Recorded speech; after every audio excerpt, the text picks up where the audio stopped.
Chartered Accountants of Sri Lanka always thinks about the students.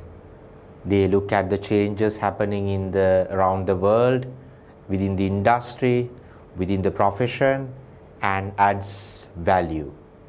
Chartered Accountants of Sri Lanka has been a kind of a recognized qualification in accountancy and related professions, and a lot of chartered accountants have provided great services to the world, to the country, and to various levels of businesses, and had been playing multiple roles, be it financial controlling, be it management accounting, be it taxation and consultancy, be it playing the role of a CEO. So the variety of the skills that you will generate out of chartered accountants is vast. So which is why again we are facing a kind of a syllabus revision. So why we are meeting today is because of that syllabus revision. From 2020 to 2025, we had been following a particular syllabus within CASriLanka. So I'm sure most of you would have studied your business level, or maybe some of you even the corporate level, in the older curriculum. And today I'm going to introduce you to a particular subject within the corporate level where we are undergoing this entire revision of the syllabus. So the subject is CL-25-2, Advanced Management Accounting. Right. So CL-25-2, Advanced Management Accounting and Finance. The subject has been reworded or rephrased in that name, Advanced Management Accounting and Finance, so AMAF. Earlier we were talking about Advanced Management Accounting, now it has become Advanced Management Accounting and Finance, because management accounting always provides fundamentals to financial management that I have been telling even for my previous batch students as well. Now we'll see what are the changes happening. Let me introduce myself for the newly joined students. I'm Chaturanga Ratnasinghe. So I had been the kind of your lecturer or teacher for Advanced Management Accounting at Infinity Space Business School.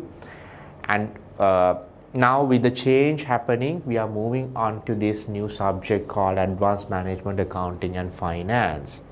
However, let me do a small comparison, as this is the introductory video. Let me do a small comparison between the old syllabus as well as new syllabus, and what is carried forward from the old syllabus and what is the new addition or what changes have happened compared to the old syllabus, for you to get an idea, and what is the practical direction that Chartered Institute is looking at through this syllabus revision. So let us go through the syllabus in a summary form. I will, let's say, put this on. Yeah, I believe you all can see this part. Okay. Right.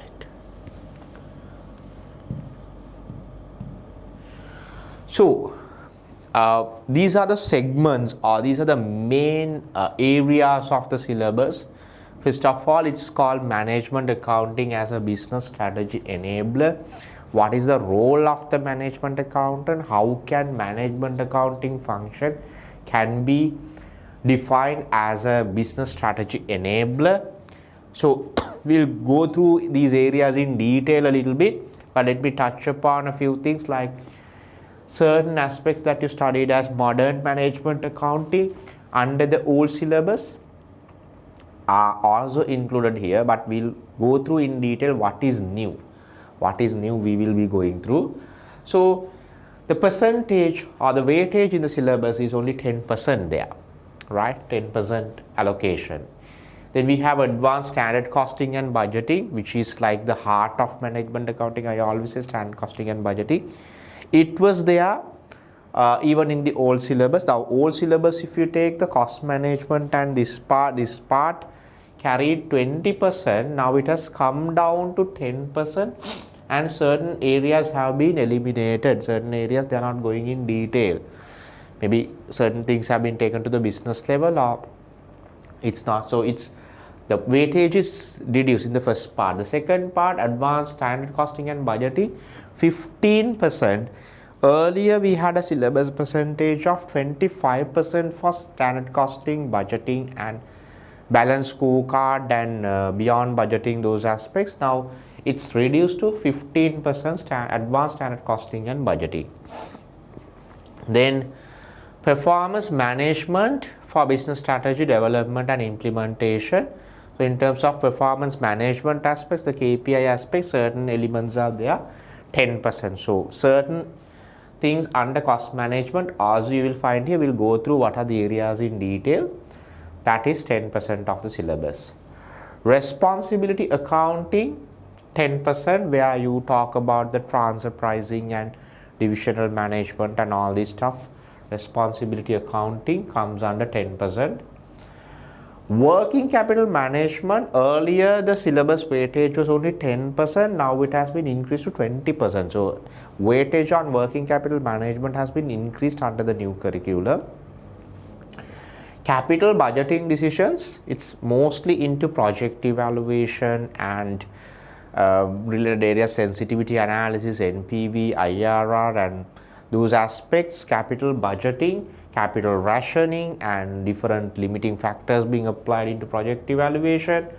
So weightage is 30%. The highest weightage, 50% of the syllabus is capital budgeting and working capital. So you see the weightage, the value of those two areas, but that doesn't mean we don't have to study the other areas, but the weightage has been increased because earlier for decision making aspects it was 30%, but it comprised a lot of other things like linear programming and kind of like a long term, not just project evaluation, it comprised of pricing aspect as well to some extent. So transfer pricing and divisional performance was also inside that. Now it's taken separately, and working capital, the weightage has increased, and risk and uncertainty separately there was a 15%. So let's see what is there in the current syllabus in detail. And 5% new area is being added, sustainability management accounting system, because with the implementation of new IFRSs on ESG framework, environmental, societal and governance, environment, social and governance, ESG framework. So sustainability is linked to that area where you'll be having a special segment on that aspect. Earlier we had environmental accounting, a very minor portion of the syllabus, a minor topic of the syllabus. Now 5% weightage is given because global standards on ESG being implemented, officially implemented in Sri Lanka, and it's being widely used. Organizations are encouraged to look at those aspects. So with that, it's coming into the syllabus. So let us take a walk through on the syllabus in detail today for you to get an understanding on what are the areas, what are the topics and what are the aspects we are going to cover.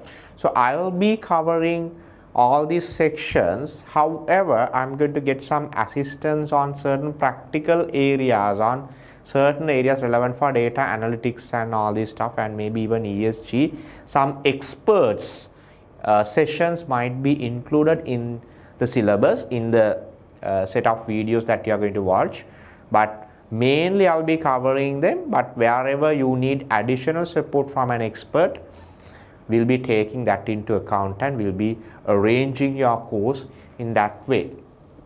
Now, so let us go through the syllabus in detail. This is the same aspect on management, accounting and finance what we just discussed.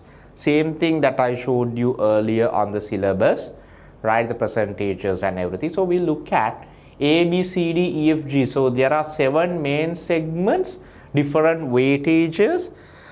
The segment A comprised of 10% management accounting as a business strategy enabler. So it starts off with an introduction to the evolving role of management accountant, evolving role of management accounting, and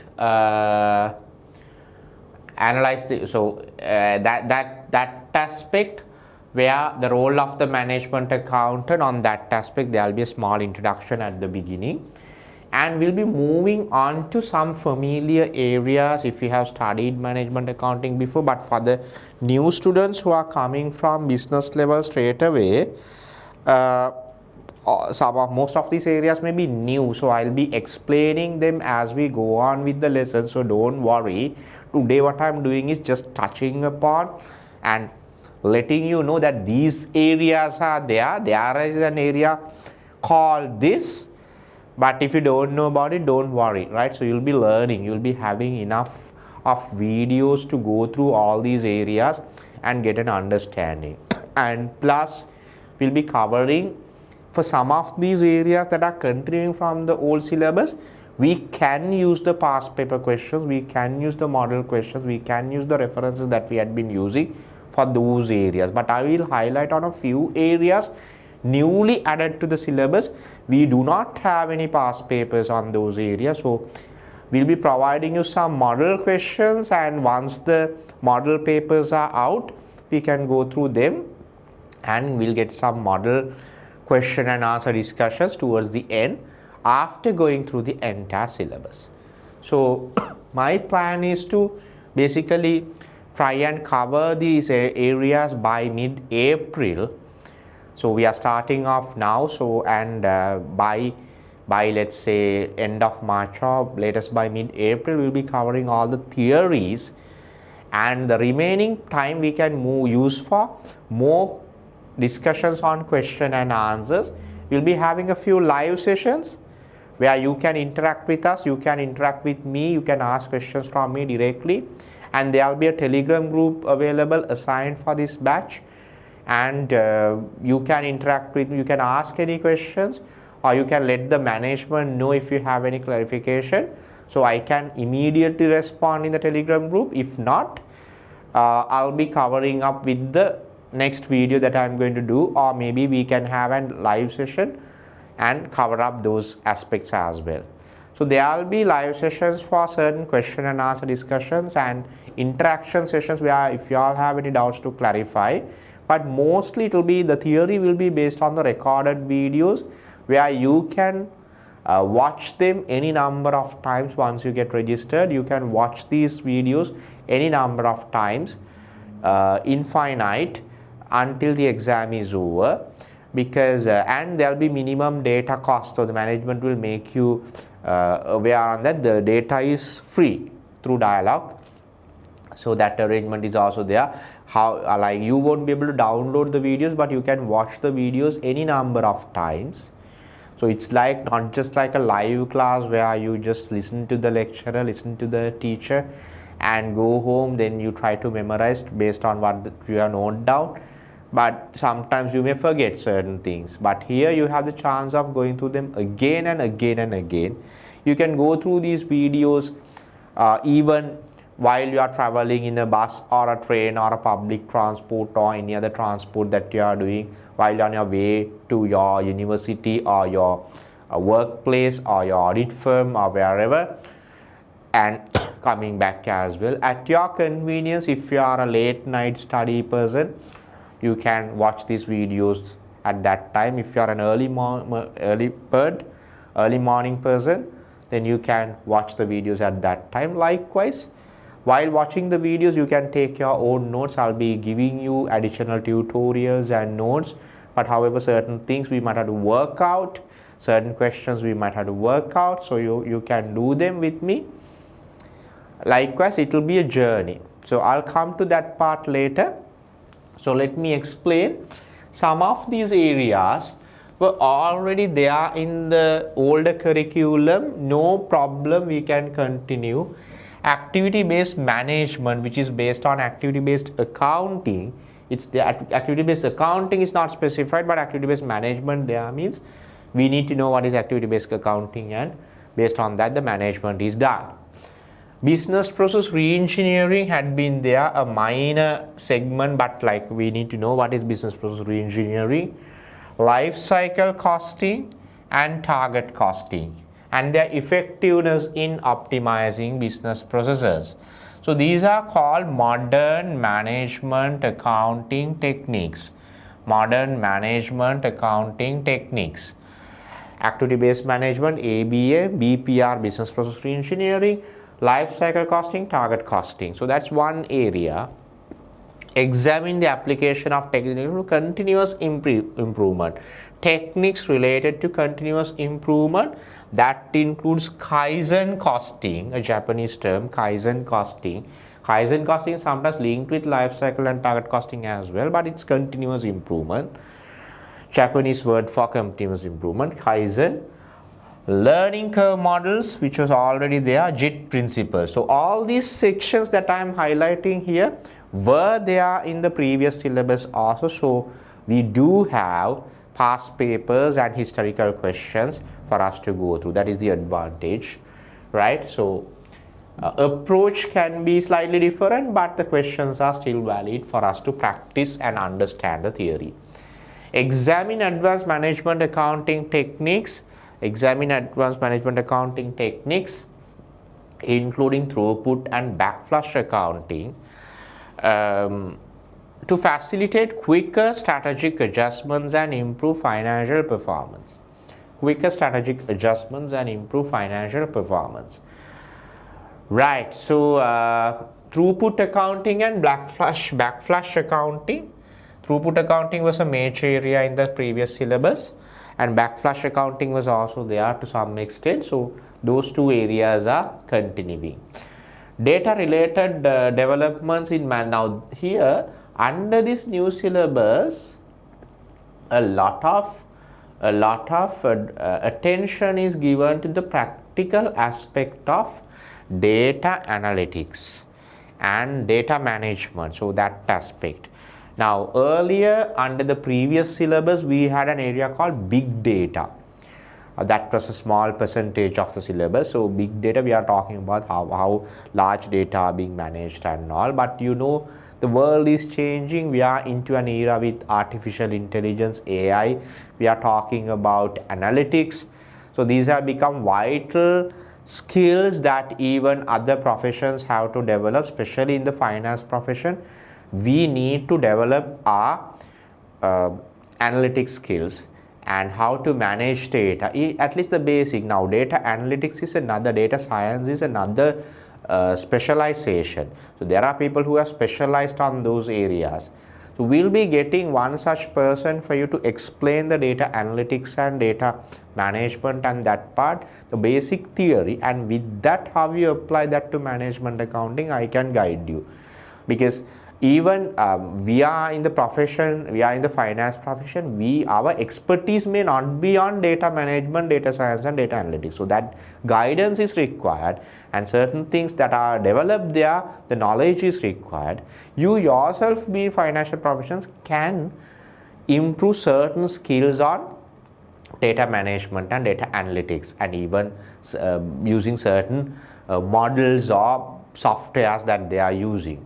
Just like how a finance profession can become a tax expert and a tax consultant, how financial professions are learning commercial law and corporate law, and just even though we are not lawyers, we are able to consult, we are able to understand, and we are able to guide the corporate management on correct decisions on certain aspects with that knowledge. So likewise, this is another set of skills that we are going to develop in terms of the finance profession. So discuss the significance of big data. This theory was already there, big data and analytics in strategic management. Analytics in strategic management, this area is a new area. Like it was not there in detail in the old syllabus. In strategic management accounting decisions, including the use of data visualization tools and predictive analytics. So on this aspect, we'll be getting the support of an data analytics expert for you to get the fundamentals of those, right? And then demonstrate how data-driven insights can optimize business strategies, including use of machine learning models and forecast financial outcomes. So use of machine learning models and forecast financial outcomes to identify cost saving opportunities. So data driven insights that can optimize. Okay, right. Then digital related developments in management accounts. So you see under that 10% part A, certain digital related developments are also included. Examine the role of digital technologies in enhancing the analytic capabilities of management accounting, including the use of ERP systems and advanced analytic tools, right? So capabilities of management accountants, including the use of ERP systems and advanced analytics tools. So these are very practical, my dear students, right? These are the things that we are going to do in our offices, in our businesses, in our firms, in our day-to-day work. Even if you are a university student, you may be following a management degree or a finance degree, accounting degree, be it whatever. You will be using some of these things. You don't have to be a data science student. You don't have to be a data management expert, right? So, but you will need to develop these skills in order to sustain and stand out among the others in the same profession. So that is essential. That's why these areas are coming into the syllabus. So these are all red colored areas are new areas where we don't have past paper questions, we don't have previous experience in terms of chartered accountancy syllabus. So that is where we are going to look at the model papers and get more guidance on the from the Chartered Institute as well, and look at how we can do that. Especially we may have to go through the study pack in detail, and when it comes to study pack, I won't be going through exactly the study pack because we don't have time on that aspect. I'll be creating my own PowerPoint slides and notes and tutorials and giving you, but it will be based on what is there in the study pack as well. In the current study pack, when you purchase it, you will see it's mostly based on case studies. A lot of case studies are being discussed. So we'll be looking at some of those case studies as well, or similar case studies, so that we understand the concept. And also it's like, it's worth to spend some time on reading the study pack when you have time, especially in the first 3 months, because you don't have time to go through all the things in the study pack towards the end, towards getting close to the exam. That's where we need to work out more questions and be prepared. However, the early first 3 months, I recommend you to go through the study pack as well, in addition to what I tell here, what I give you as notes, and what I am discussing in the lectures, because even though that is also based on study pack, like it will be like 2 different ways you are getting the same content. So I recommend you to go through study pack. May not be everything, but at least important areas where you get an idea how Chartered Institute is looking at things. Okay, examine the integration of digital tools like ERP systems. So again, ERP system comes, right, and blockchain in management accounting processes, focusing on their impact and accuracy and timeline of financial information. So these are some of these areas relevant for data management, ERP systems, and usage of ERP tools and advanced analytic tools. And sustainability related developments. So even though sustainability is there specifically under the area G, a little bit of touching upon is there. Examine the incorporation of sustainability to management accounting practices, including using environmental, social, and governance. Environmental was already there. Environmental accounting aspect and environmental management accounting aspect was already there, but now we are talking about ESG framework. As I told you, environmental, social, and governance. As a business organization, we need to look at the environmental aspect, social aspect, and governance aspect. So this I'll be going in detail.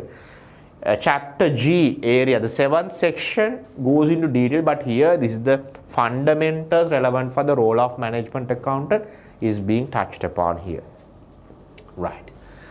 And it doesn't end there.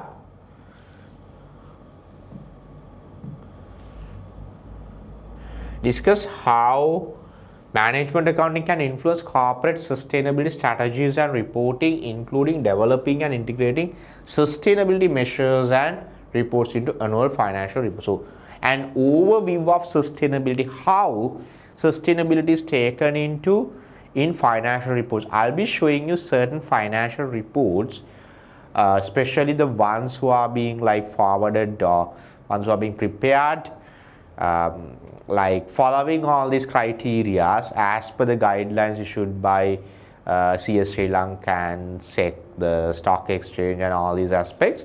And here one great area is sustainability report. Under the financial reports, you will see a sustainability report. Those who are in the audit firms or those who are in the financial departments of companies that are adhering to these requirements will know. If you are in the process of financial report preparation or financial report auditing, you will know about this.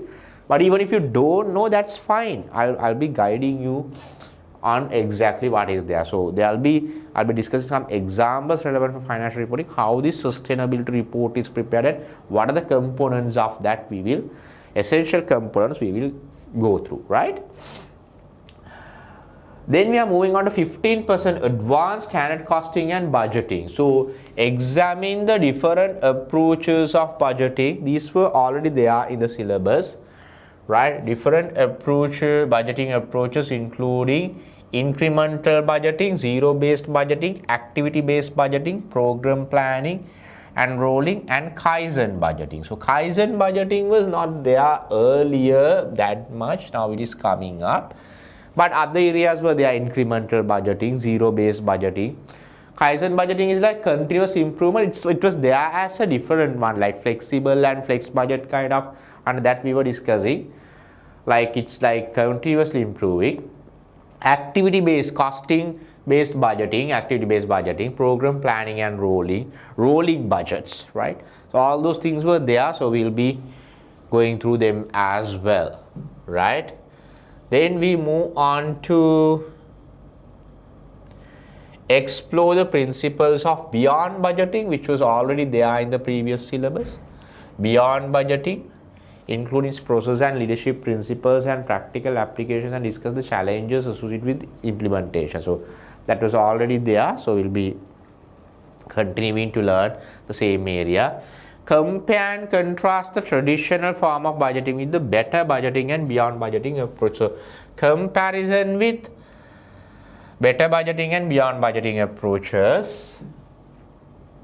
Behavioral ethical considerations of budgeting, behavioral changes of budgeting, and the balancing role required under management. So these are like theoretical aspects newly coming in, right? Not newly, like, I mean, they were there, but they were not given much of an emphasis under the earlier syllabus. Analyze ethical considerations of budgeting, such as ensuring transparency, accountability, and fairness. The process of preparation of the budget, process of preparation of an ethical budget will be discussed, because these theories can be tested for the exam. Discuss the role of enterprise resource ERP in budgeting. How an ERP can be used in budgeting. Now, when you have the basic knowledge on ERPs, can be like certain software packages or certain packages where the entire accounting function, inventory function, purchasing function, logistic function, all these aspects are covered in one ERP model. And all these, I mean, how an ERP can be used in form of preparation of budgeting. So that's something that we are going to look at. Discuss the implications of budget automation and the usefulness of sensitivity analysis. Implications of budget automation. Now with AI and ERP and data analytics, we are talking about automation. So budget automation part, because traditionally we'll be learning, people spend a lot of time on preparation of the budget. If it is participative budgeting or bottom-up budgeting, a lot of time is spent, a lot of people have to get together. Now, how can we automate that and save the time and still prepare a good budget? Usefulness of sensitivity analysis. Sensitivity analysis, scenario analysis, and simulation analysis in budgeting. So, these are working with the models, the data model, simulation. Sensitivity analysis was, of course, there kind of like, okay, like when you do flexible budgets and flex budget, we did that to a certain extent. Scenario analysis, different scenarios, then simulation is like go to take different scenarios or assumed situations and go on working on that. Okay, so that is one aspect. Calculate the interpret mix and yield variances of this is already there. Mix and yield variances related to material, labor and sales. So advanced sales, so we are not going into the basic variances here. Material price variance, usage variance, efficiency, labor efficiency variance, labor rate variance, fixed overhead expenditure variance, and if it is like absorption costing basic volume variance, then variable overhead expenditure and efficiency variances. Those basics were discussed even at the business level, even at the corporate level earlier. Now they are more focusing on mix and yield variances and material, labor and sales. So those variances, okay, things are getting changed. This was already there, but they give more emphasis on that. Examine issues involved in changing material and labor mix, including cost, quality, performance, measurement issues. So these are like quality, performance issues arising with the change of the mix. Examine issues involved in changing the sales mix, including profit impact, demand fluctuation and inventory management issues. So these are like, you know, based on existing areas, like new areas coming in. Okay. Examine planning and operational variances for sales, including market size and market share. So market size, planning and operational variances. Planning and operational variances was there, but not very much tested, because under the old syllabus, my dear students, it's standard costing and budgeting from the same area. You either get a standard costing question or a budgeting question or a combined question. So they did not give, even though planning and operational variances were there, they did not give much emphasis in every paper. Some papers it was tested, so we can go through them. Sales including market size and market share variance, we'll be talking about it. Don't worry if you don't know these things, I'll be helping you. Like when we come to that area, I'll explain in detail. Today I'm just touching upon for you to get familiar with these words and just to know that there's an area like this in your syllabus. Material and labor, considering the effect of learning curve. Okay, consider the effect of learning curve. So learning curve we studied earlier, and now material and labor. With the effect of learning curve, we are going to look at like material price variance or volume, the material usage variance, or maybe labor efficiency variance with the learning curve, how it changes. We'll be looking at it. It was already there in the syllabus, previous syllabus also, but now they are emphasizing on that aspect. Examine the use of Power BI for variance analysis. Now, Power BI is a platform that is used for data analytics. So if you are not familiar with Power BI, you may be familiar with at least Excel. So there will be a separate segment on Power BI basic understanding. So with that, we will see how we can use the Power BI for variance analysis, including using variance charts, display absolute and percentage variances, sorting variance values. So a little bit on Power BI application we might have to do, and maybe we'll have to find a kind of a Power BI software if you are using, or get it downloaded. A Power BI license you must require.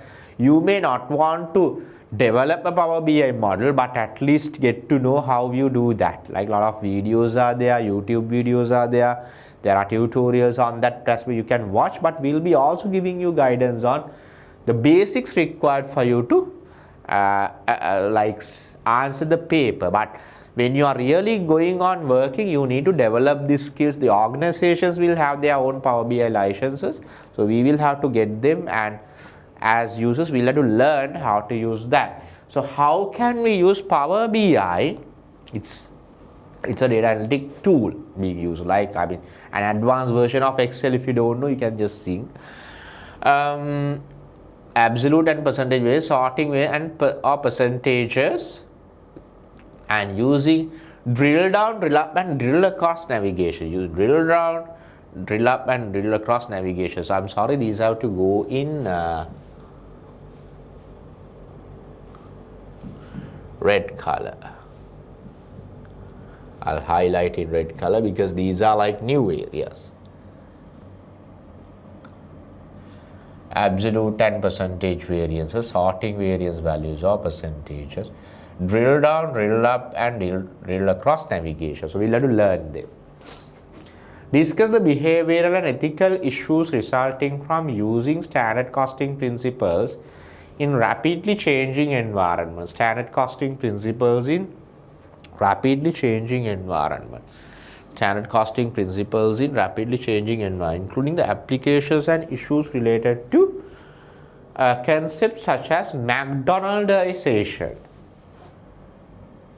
This was like mostly in management, not in management account. Now they are coming up with that. Behavioral, ethical issues resulting from using standard costing principles in rapidly changing environments, including the applications and issues related to concepts such as McDonaldization. So we'll be talking about, so there are certain case studies applicable for these things. We know something happened to McDonald's in Sri Lanka. It's not that they are talking about. It's about how we apply the standard costing principles in the. Now, what is the challenge? Standard costing talks about using a standard cost. Now, how can we do that in a rapidly changing environment? Can you revise the standard always? Can you keep on changing your budgets? Is that practical? So, how you overcome that is something that we are looking at. So, this was already there, but we'll be looking at more case studies and practical aspects on that. Moving on to part C, performance management for business. Analyze the features of an effective performance management, including alignment of performance measures of organization strategy, the KPIs of an organization, key performance indicators. Discuss the need to measure and manage financials as well as non-financial indicators, KPIs, in line with firm strategic priorities and success. Now, one aspect was under the old syllabus we studied about balance scorecard as one tool that was linked with standard costing and variance analysis, also under area B. Now that is coming under a different area, right? Examine the four. Now here next part is on balance scorecard, key performance indicators in line with firm's priorities. And so this is general about how an organization will look at KPIs. They are gross profit ratio, net profit ratio, and they are like market price per share. Then it may be on their revenue, the top line, the bottom line, the net profit, top line, bottom line. Top line of the P&L is the revenue, bottom line of the P&L is like or top line can be the gross profit or the revenue or the contribution. Then bottom line will be the net profit, and then of course market share, right? How much market share they have and my market price per share, likewise. So under balance scorecard, we are looking at financial KPIs as well as non-financial KPIs. There are 4 perspectives of balance scorecard. This was already there in the previous syllabus also. Right, it's back.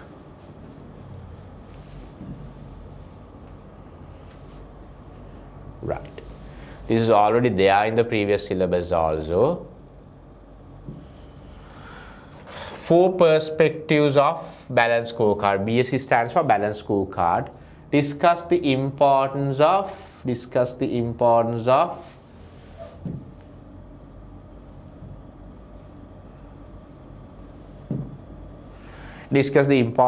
strategy map under BSc include strategy. This was already there and we'll be discussing that, the theory. Design a balance scorecard for different organizations in the manufacturing and service sector, including identifying suitable financial and non-financial. So maybe an example or a case study can be given for asking us to prepare a balance scorecard for an organization. Last time syllabus contained this area, but they didn't go into that extent in testing. They were mainly tested on the theory. But you never know, we'll have to look at the model papers and see, because a lot of case studies are there in this study pack, as I told you. We might get a minor case study kind of a situation for an organization, asking us to prepare the balance scorecard for a real organization or a given organization, the case study, right? So That is one. Analyze the limitation and challenges of executing the balance scorecard, and limitations of balance scorecard. Examine the role of digital transformation. Role of digital transformation. This was already there. Limitations of balance scorecard was already there. Limitations of balance scorecard was already there. And this part is newly added. You see, all the chapters, something with the data analytics or use of ERP or use of automation and AI, something is there, right? Digital transformation, role of digital transformation in performance management, including the use of dashboards, okay, real-time KPI monitoring and trend analysis. So that aspect is coming in. Performance management techniques and linkages and role of improvement. So types of benchmarking. So along with balance scorecard, we speak about benchmarking as well. Benchmarking was there in the previous syllabus.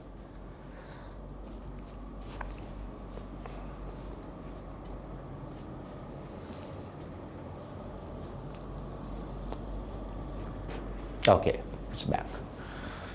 Benchmarking was there in the previous syllabus.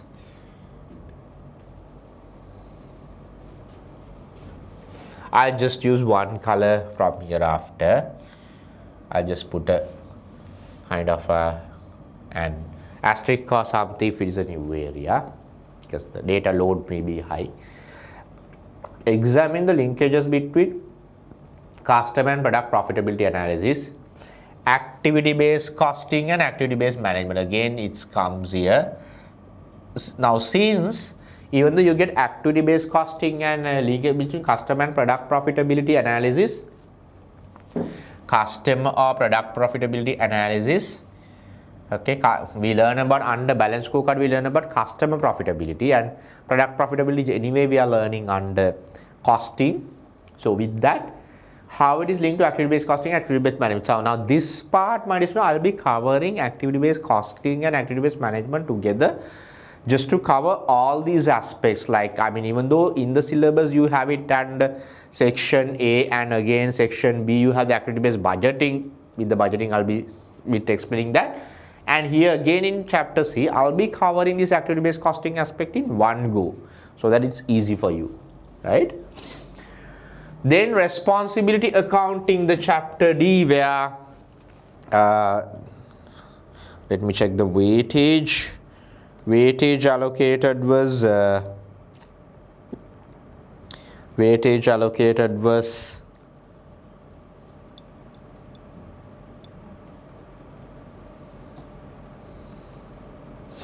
weighted allocated was 10%. So 10% for performance management, 10% for responsibility accounting. Examine the drivers of divisionalization and the rationale for adopting divisional structure within organization. Divisionalization and responsibility accounting systems to identify different types of responsibility centers, including revenue, cost, profit and investment centers. These were already there, right? Same thing, continuation from the previous syllabus. Responsibility accounting. Calculate and compare the performance of investment centers using key financial metrics. Performance of investment centers using key financial metrics, including ROI, return on investment, ROI, economic value added, EVA, and residual income. If you don't know them, don't worry, I'll be teaching all these things. I'll be lecturing, I'll be explaining all these things, right? Analyze the advantages and disadvantages of using financial measures in evaluating investment center performance, addressing potential issues like interdependencies between divisions, varying sizes and asset composition. So theory aspect, advantages and disadvantages of using financial KPIs to measure the performance of an investment center. We are going in detail for a profit center or an investment center. Like decentralized organizations. Centralized organizations will have only cost centers and revenue centers. So here we are talking about decentralized organizations, investment centers. So they are some theoretical aspect, and interdependence between divisions, varying sizes, and asset cover. These, even though I say theoretical aspect, that's based on the management accounting theory, but these are all practical, my dear students. Like, if you become a branch manager, if you become a particular sectional head, or maybe like you're a manager running kind of an independent sales center or a profit center or an investment center or a branch. So these are very vital. These are like, essentials that you need to know. How can you improve the KPIs of your division and get the maximum benefits to your staff and yourself while not compromising the organizational objectives. So this is what we are learning here.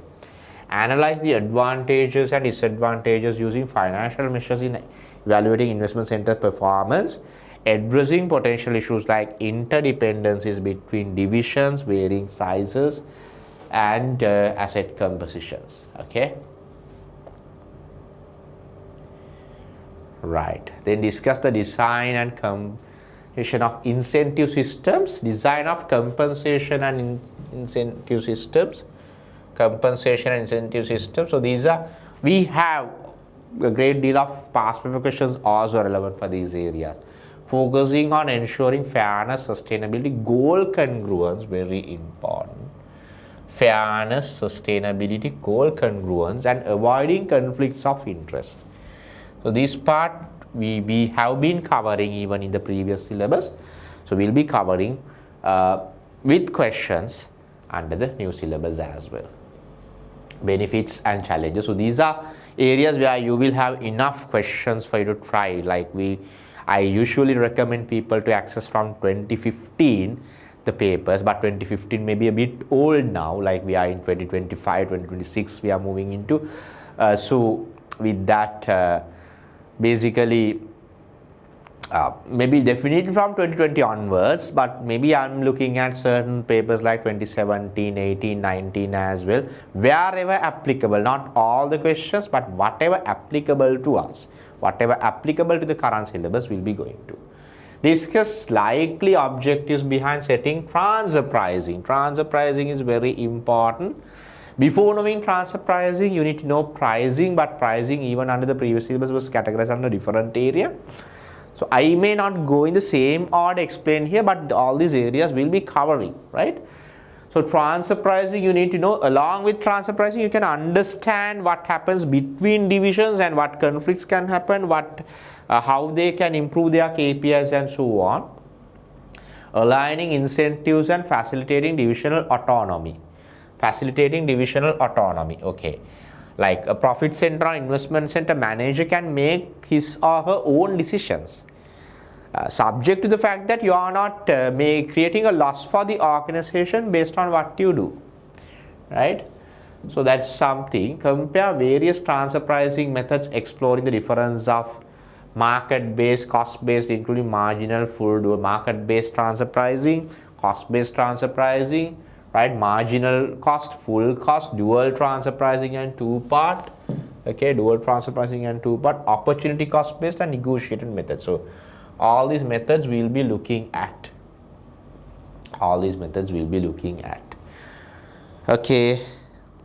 Yeah, so on transfer pricing, like compare the transfer pricing and exploring an implication based on market-based transfer pricing, cost-based transfer including marginal, full, dual and two-part, opportunity cost-based and negotiated methods. These were already there, but we'll be recapping them and we'll be going through the fundamental theories of transfer pricing related to these different techniques.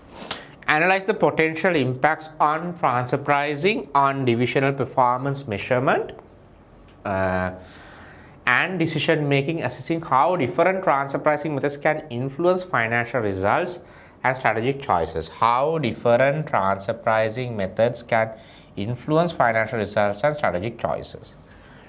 Right. So transfer pricing and divisional performance measurement 10%, that is on section D. Working capital management, I'm not going in detail. As I told you, the weightage had been increased from earlier 10% to now 20%. So we'll rush through the areas like importance of working capital, factors determining working capital. So this was already there, right? Anything newly added I will highlight it. Examining working capital funding sources including trade credit, overdraft and short-term loans. The ways that you can raise working capital, like working capital means basically the difference between current assets and current liabilities, the working capital requirement, how you can fund it, maybe through a loan, maybe through an overdraft. So how an organization is going to do that, or maybe trade creditors if you get some concession from them. So that's one way. So we are talking about, that's the theory aspect. Then working capital and cash operating cycle, how the cash operating cycle works, right? What is cash operating cycle and how is it operating, the basic theory. Calculate and interpret the relevant accounting ratios relating to inventory, including inventory turnover ratio and inventory days. Analyze strategies for managing inventory, including identifying and quantifying inventory needs and accurate. Okay, this is basically inventory management. And debtors management, receivable management, and payable creditors management also. Earlier also there was a small part, and recently in one paper it was tested, and okay, we are looking at that aspect also, more like debtors management, but debtors, cash and inventory are the key aspects in working capital, but creditors also on the other side under current liabilities. That part we'll be looking at. 20% weightage given.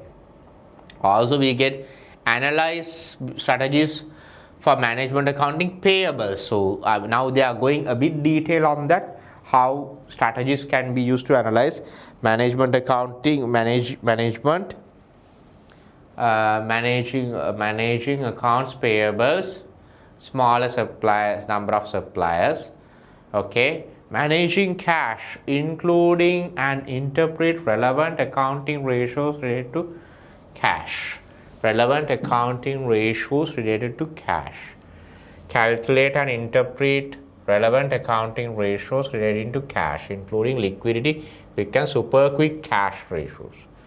So liquidity ratios we know, quick asset ratios we know, super quick cash ratios we'll see what is that.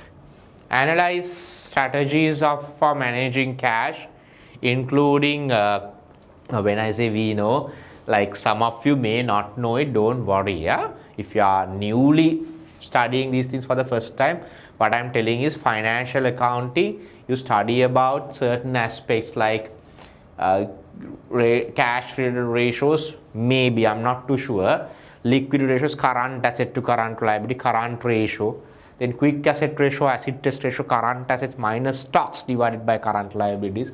So likewise, there are a few ratios that we are going through. Accounting ratios, financial ratios. Analyze strategies for managing cash, including preparation of cash flow forecast, cash control, cash management models. Cash management models. We'll be looking at Baumol model and Miller-Orr model. So there are various models for cash management. Short-term investments and negotiating with the suppliers. Examine overtrading. Overtrading, especially recently the highlight was given on overtrading aspect. On that, the symptoms and causes and remedies of overtrading. Examine the symptoms and causes, corporate failures, streaming, poor working capital management. Poor working capital management, these are again on the theoretical aspect we are looking at. So the weightage is high, we'll be spending a bit time on this area. Capital budgeting, 30% of your syllabus. Describe what is the capital budgeting process, including pre and post implementation. Discuss types of capital budgeting, including expansion, modernization and replacement. Expansion, modernization or replacement. Cost reduction, sustainability related mandatory investments. Okay, sustainability related mandatory investment. Right, even though it was there, like certain areas may be a bit new, we'll be going in detail. Review types of cash flows relevant for capital budgeting. So a lot of emphasis is given on cash flows. capital budget including their various assumptions, annuity and perpetuity, right? So these are like related to present value, annuity and perpetuity. Distinguish non-discounted cash flows and discounted cash flow methods of project appraisal, accounting rate of return, payback method, non-discounted cash flow techniques, net present value and internal rate of return, NPV and IRR method, discounted cash flow techniques. So there are further things based on the profitability ratio and all based on NPV that is coming on a discounted cash flow. And we have the discounted payback method, a combination of payback and discounted cash flows, right? Apply non-discounted cash flow techniques to evaluate ARR and payback, and evaluating discounted payback, NPV, internal rate of return, and modified internal rate of return, that also will be studying. These were there. These were already there. Accounting rate of return and payback, net present value, internal rate of return and modified internal rate of return, MIRR. Apply the above capital budgeting techniques with the aid of spreadsheets. With the aid of spreadsheets, so using Excel, this of course I can guide you how you do that using Excel, because that practical aspect is required when you go and work in a firm or an organization or a company, right? So that is required. This was not there earlier. That Excel part, spreadsheet part was not there. Discuss the usefulness of limitation of the above capital budgeting, the limitations of the theory. Advanced aspect of capital budgeting, examine the implementation of various options available, adjustments including capital budgeting decisions, right? Inflation, taxation and working capital. So how these factors affect, these were already there in project evaluation with inflation, project evaluation with taxation adjustment, project evaluation with working capital requirements, right? Under NPV basically, or sometimes in IRR also we'll discuss that. Discuss the complexities that arise when assessing the viability different projects under capital budgeting. So I'm not going in detail, these will be studying project life, initial project lifespans, right? Variations in project lifespans and risk profiles. Risk management is getting linked to NPV and the project evaluation here. Sorry. Distinguish capital rationing. Capital rationing was already there in the syllabus. Project evaluation with, like, you don't have enough capital, so you can divide the capital into different projects and make partial investments, right? Like you buy shares of different companies with a limited amount of money that you have. Using appropriate methods including the use of profitability index and trial and error methods, right? Mainly we use the profitability index for the exam purpose, but both are there, discuss trial and error. Apply annualized equivalent units when comparing projects. Annualized equivalent units comparing unequal life period. These are challenges for NPV and how you overcome that. Challenges for NPV and how you overcome that. Evaluate the use of appropriate methods under uncertainties, forecasted cash flows, sorry, cost of capital rates, cost of capital, how you calculate and all the basic, in detail the cost of capital computations you study under strategic level under financial management, but here basic aspects we are studying under management accounting, advanced management accounting and finance. Adjusted discount factors, use of probabilities or simulation modeling. Use of probabilities or simulation modeling. Probability, how it is being used, and simulation modeling is also there. Discuss how sustainability related investments are evaluated, including adjusted payback methods and consideration of non-qualifiable factors. Adjusted payback methods, non-qualifiable factors, how sustainable investments are evaluated. Because however the NPV is good, if your payback is not reasonable, like if you can't have a quicker payback, maybe it's not worthwhile. Discuss the need of post-completion audits under capital budgeting decisions and likely factors to consider when deciding the or continue or discontinue ongoing projects. So this part was not that much in the previous syllabus, so we'll be looking at that as well. Environmental management accounting, this is a new area Even though in EMA, environmental management accounting was already there, but ESG framework, society and governance part coming added. Environmental management accounting, right? What is monetary environmental management accounting? We call it MEMA. And physical EMA, we call it PEMA. What's the difference between those two? We'll be learning. Discuss the link between corporate sustainability and management accounting, emphasizing the gatekeeping, the role of the management accountant. Okay. Discuss concepts of accounting for main environmental domains, including water accounting, energy accounting. Now these are new areas. This was not there, right? Water accounting, energy accounting for waste, biodiversity accounting, carbon management, and so on. So basically chapter G, the 5%, will be mostly a new area except for few environmental costing and environmental management techniques that we were discussing earlier, right? Material flow cost accounting, right? Material flow cost accounting and life cycle accounting, right? How life cycle costing and all get linked to this environmental management accounting here. Examine the applicability of EMA tools in different industries. Discuss the benefits of including ensuring compliance, improving eco-efficiency and effectiveness, and achieving competitive advantage. Discuss the dimension of social sustainability, social aspects. These are new.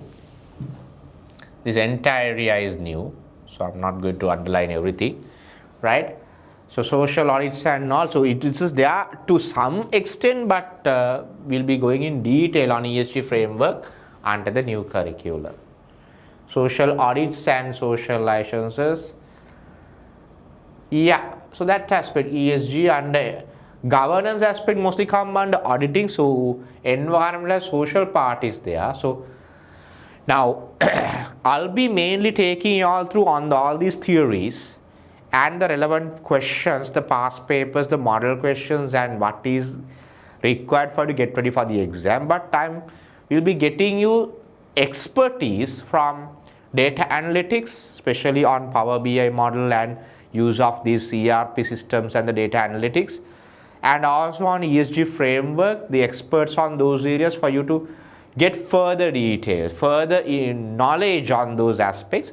That knowledge is required for you to come back and apply to the syllabus that we are studying and to the questions that we'll be facing. So that will be the plan. To end today's video, let me quickly recap our program. Okay. Our program, my dear students, will be based on essential theory recorded with. This is the first video that we are having, the introductory video. From today onwards, there will be essential theory videos being uploaded. So you will, once you purchase these videos, I recommend you to go through the videos again and again. Spend at least, I'll come to that, right? Some time per week on this subject, not just this subject, on whatever the subject that you are doing, but at least you need to spend some time on the recorded videos. And so then we will be having recorded videos on question and answers and few live sessions close to the exam. First I'll be covering the theories from the basic videos. Along with the theory, sometimes I'll be covering certain model questions and past papers and tutorial questions definitely. Plus, once we are done with the syllabus, we'll be having a series of recorded videos on Q&A for you to get ready for the exam. In between, there will be a few live sessions, especially after April. There will be a few live sessions where you will be having the opportunity to speak to me or chat with me and clarify your doubts.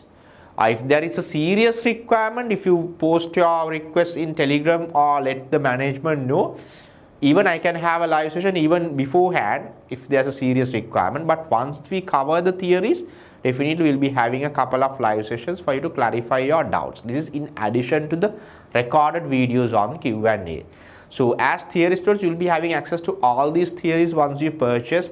My humble request is go through all these videos. Some students purchase the modules and wait till the end.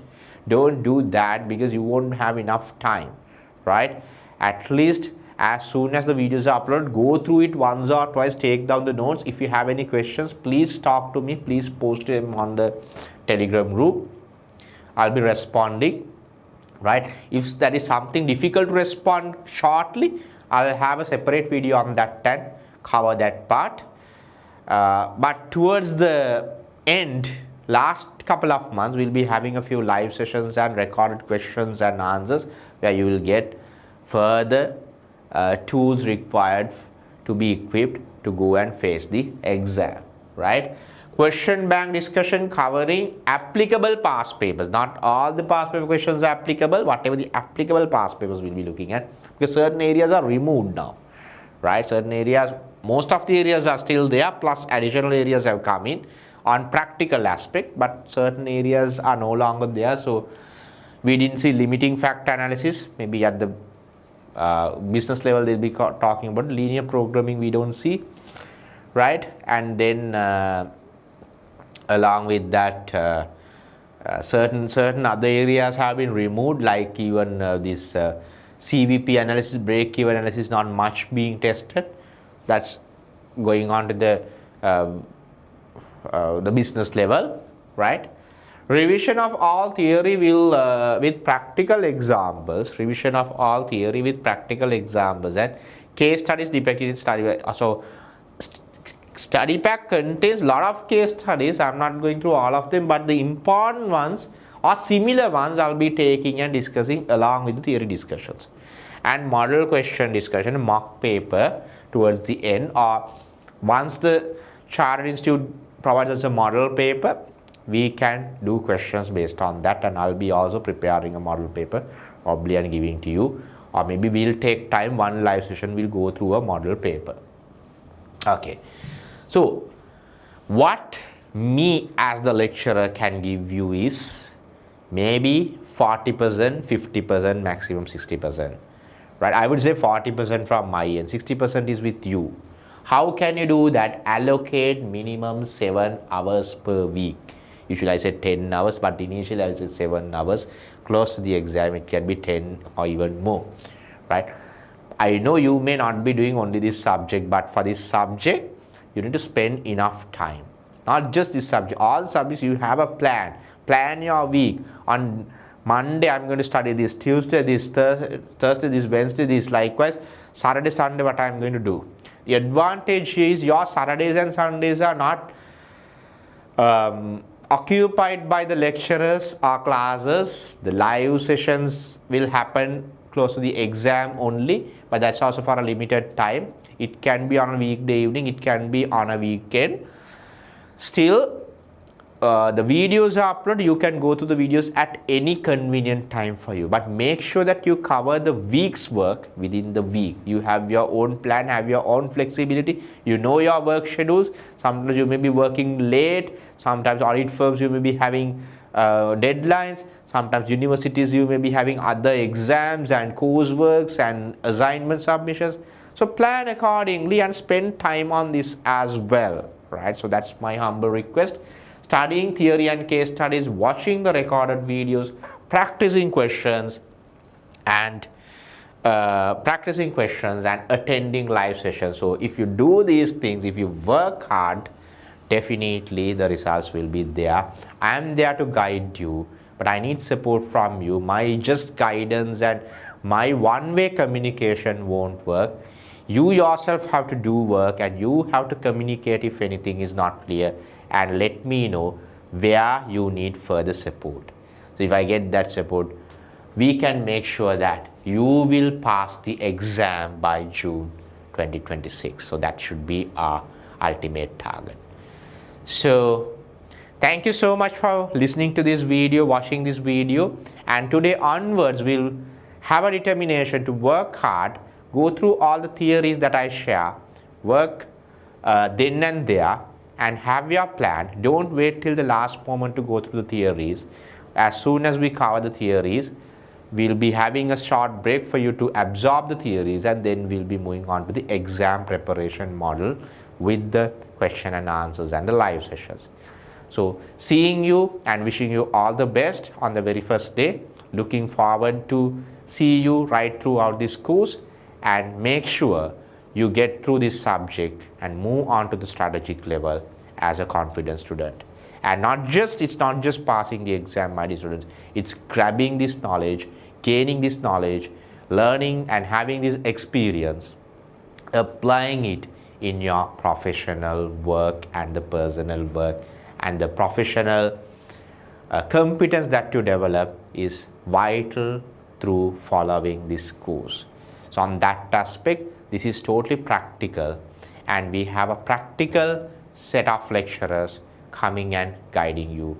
So with that, I'm sure all of you will be able to practically apply the knowledge that you gain, not just passing the exam, but passing the exam is the number one milestone.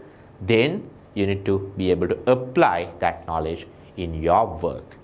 So once again, wishing you all the best and hoping to see you in another video very soon.